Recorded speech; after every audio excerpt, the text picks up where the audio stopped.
ప్రతి ఒక్కరూ traffic rules పాటించాలన్నారు సినీ యాక్టర్ జొన్నలగడ్డ సిద్ధు.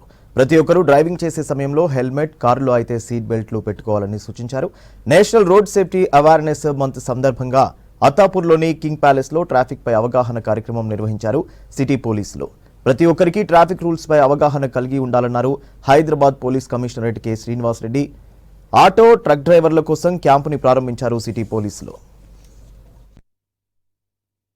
సెలబ్రేషన్స్లో లేకపోతే ఈ కార్యక్రమాల్లో భాగంగా ఇవాళ ఈ మీటింగ్ పెట్టడం, ఇక్కడ మిమ్మల్ని అందరినీ జమ చేయడం, కేవలం జమ చేసి స్పీచ్లు ఇచ్చి పంపించడం కంటే కూడా కొద్దిగా ఉపయోగపడే కార్యక్రమాలు కూడా చేయాలి అని చెప్పి మీకు హెల్త్ టెస్ట్, ముఖ్యంగా కంటి పరీక్షలు నిర్వహించే విధంగా చర్యలు తీసుకున్న మా ట్రాఫిక్ అధికారులకు, సిబ్బందికి నేను ప్రత్యేకంగా కృతజ్ఞతలు, ధన్యవాదాలు తెలియజేస్తున్నాను.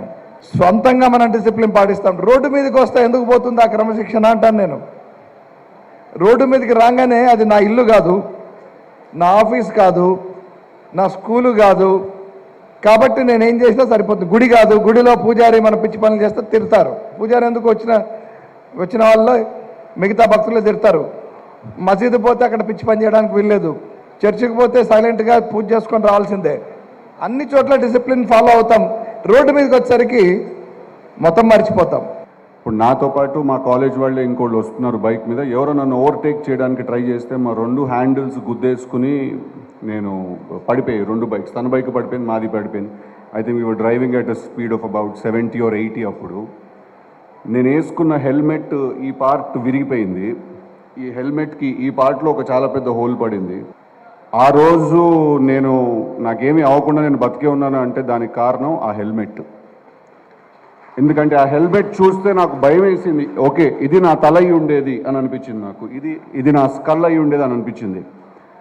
అలాగే ఒకసారి మెనీ ఇయర్స్ లేటర్ రాజమండ్రి దగ్గర నుంచి వస్తున్నప్పుడు ఎవరో డ్రైవ్ చేస్తున్నారు మా వాళ్ళు. ఏదో చిన్న రోడ్ మధ్యలో సడన్గా ఏదో బైక్ ఏదో రావడం వల్ల మేము బ్రేక్ కొట్టగలిసి వచ్చింది. స్కిడ్ కొట్టి కారు 360 degree టాప్లో అయిపోయి మొత్తం పడిపోయింది కారు. అంటే మొత్తం ఉల్టా పడిపోయింది కారు. ముగ్గురు ఉన్నాం కారులో. ఒంటి మీద ఒక్క మరక కూడా పడకుండా బయటకు వచ్చాం ఆ యాక్సిడెంట్లోంచి. 120 స్పీడ్ అయితే ఒక్క మరక కూడా పడలేదు. దానికి కారణం నేను వేసుకున్న సీట్ బెల్ట్. అలా నాకు లైఫ్ 2 సార్లు నాకు ఆపర్చునిటీ ఇచ్చింది. అందుకే నేను తర్వాత డీజేటీలో అనే సినిమా తీసి మీ అందరిని ఎంటర్టైన్ చేయగలిగాను నేను.